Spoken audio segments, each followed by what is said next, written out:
Okay, so we're going to remove the valves today from this Yanmar1GM10 head. So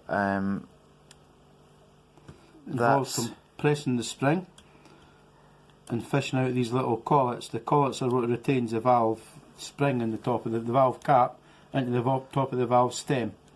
So once these are removed, the spring will just extend and we'll be able to strip the valve.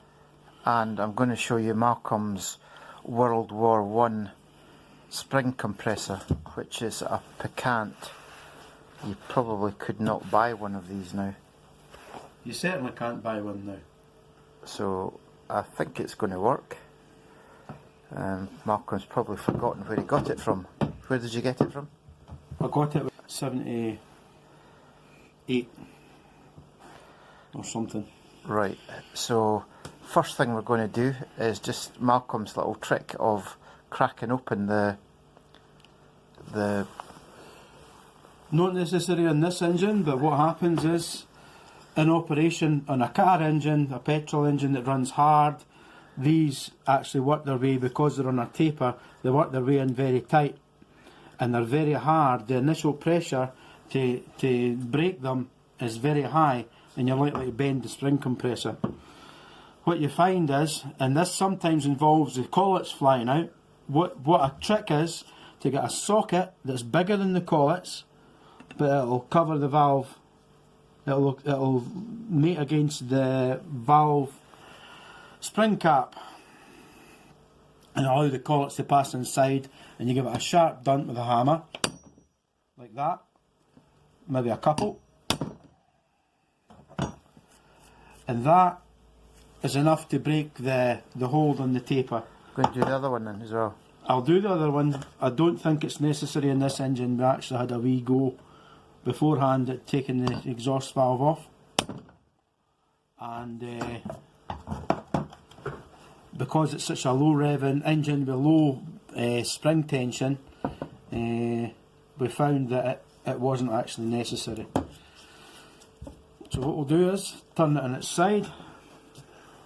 We'll get this part here that locates on the valve. We're going to allow ourselves enough to extend the valve spring slightly. We've got a cam here and that will push down on that. And the other end locates on the valve spring cap.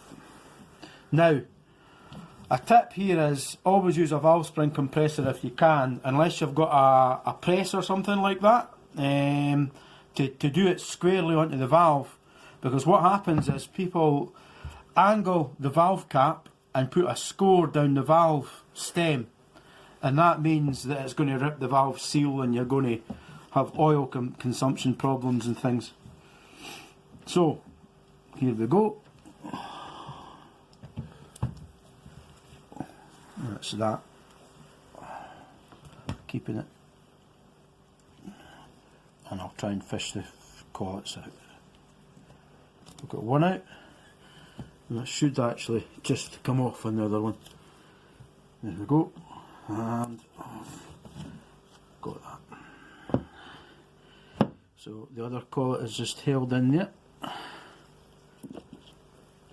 Come on, it's still jammed. It's held on by carbon and things. So put the two collets together there. That's the two collets. You can see they're tapered. I'll put it to the side. A little bit out. Maybe like that. We'll do it in the paper. Swap across to the paper. Nah, it's not very easy to see. That's okay, but they are tapered. It's narrow at this end, wide at this end. There's a taper in here. And they've got a little lip that locates on the lip in the valve stem, the groove in the valve stem, which you can see there. Can you? This groove here. Yep, got that, yep. Okay, and then the valve just comes out. We'll have a quick look at it. Right. Quite a lot of carbon on that. We'll have to give it a clean and see how it looks. Put the face of it towards the camera. That's a ceiling face there on the valve. It's angled as well. It mates with the valve seat, which is here, and that's the sealing face on the valve seat. Yeah. Now, normally with an engine I would say clean it up, look for pitting, clean it up with a wire brush or whatever, clean it up, look for pitting on the valve, on the sealing face, and if there is any, coarse coarse grinding paste, if it's anything more than very, very minor, for a small amount, a couple of minutes, and then on to fine. This is the way this comes. It's got coarse on one end and fine on the other. I've had that since I had the valve compressor at 15.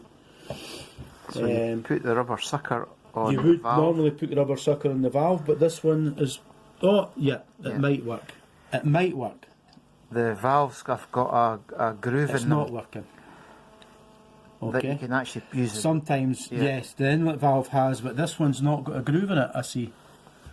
It was showing you the groove in the diagram, in the manual. This may be an aftermarket valve, George. I don't know.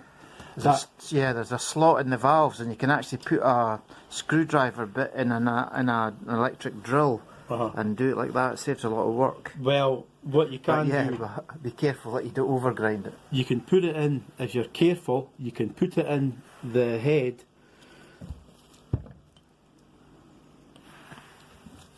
and put the drill on here.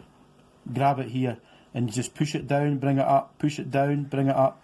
Just a very slow turn and a very small amount of grinding paste on the valve. A few dabs round the valve. Very, very, very small dabs. Normally I would say go straight into that, don't think too much about it, and then on to fine grinding paste, and however long it takes to get rid of the pits, and that would be you ready to go.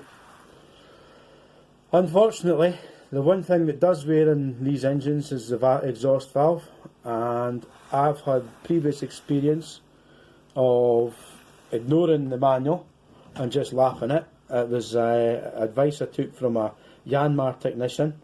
They show you a 3-angled valve job in here and here.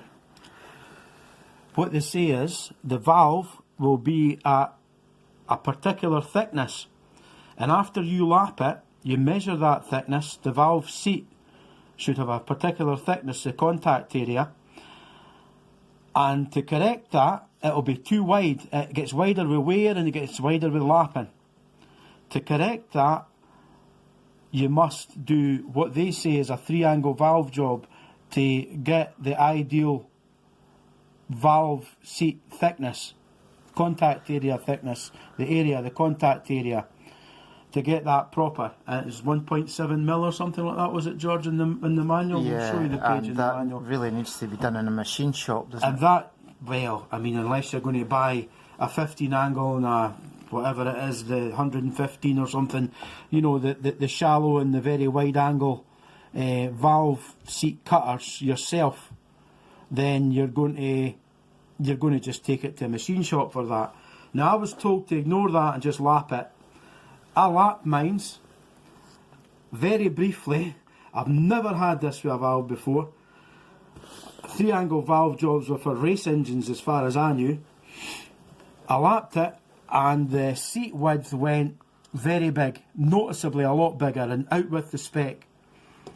I asked a Yanmar technician and he says, we just lapped them anyway. So I put the engine together and ran it, and what I got was valve wear. I would say it does mention in the manual, if it's been lapped several times you may need a new valve, and what they do is, after you've finished your valve cutting and lapping operations, you put this in here, you put a straight edge across here, or you get a depth gauge, a micrometer depth gauge, and you measure, you put feelers in here, and you measure the clearance to the valve.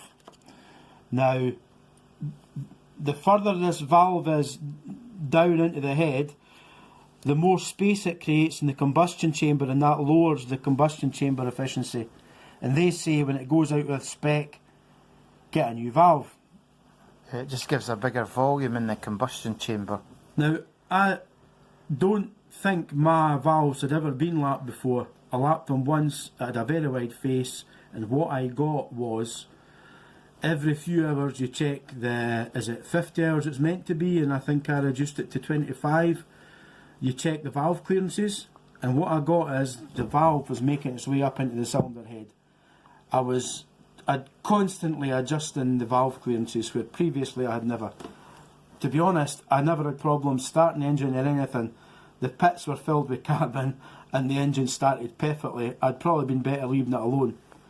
I think what I would be inclined to do in future is I would lap it, I would take it to an engine shop for advice if you want to worry about the valve seat width for the 3-angle valve job. Maybe lap it lightly. I'd tend to get a new valve. I really would. And fine paste and just a couple of minutes lapping. If anything. Because valve seats are normally made of stellite, I believe, in diesel engines. And then unleaded car engines copied them. Got stellite seats. It's very hard wearing. I suspect this will be made of stellite just the same. But what I don't know is if there's some sort of hard facing on the valve. I don't know why. I know that I had a wider valve seat, and that affects, it's the heat transfer between the valve and the cylinder head. It tells you in the manual. I found that online. Somebody had posted it, and I found that part in the page in the manual. It's to do with the heat transfer, this ideal width. If it's too wide, you get carbon build-up, which we've got actually, quite a lot of carbon build-up. And if it's too narrow, the valve overheats because it can't transfer the heat to the head. So it's a bit of a minefield, and I could have brushed over it and just said, oh, just lap your valves, get a nice face, and that's hunky-dory. Course, fine, on you go. I'm sorry to open the can of worms and talk so much, but I've got a bit of previous with these engines. I had one myself for 20 years, 19 and a half years, and that was my experience with it. And this is the slot we were talking about. Yeah, you can get a particular one for, yeah. I use I've never seen the tool that does drill. that though. It's just a screwdriver and a drill. Yeah, but there's a little crank tool that's made for it, for lapping it. Yeah. But that's not good because when you're doing the sucker, you lift it all the time. You constantly lift. You do a few operations with the sucker, like that. A few operations with the sucker, lift. A few operations, lift, turn it, and just keep repositioning the valve. So it's not as good for that, I don't think. Right, anyway, we're going to get this cleaned up now, so we'll show you the sort of end result once we've actually done that. Okay.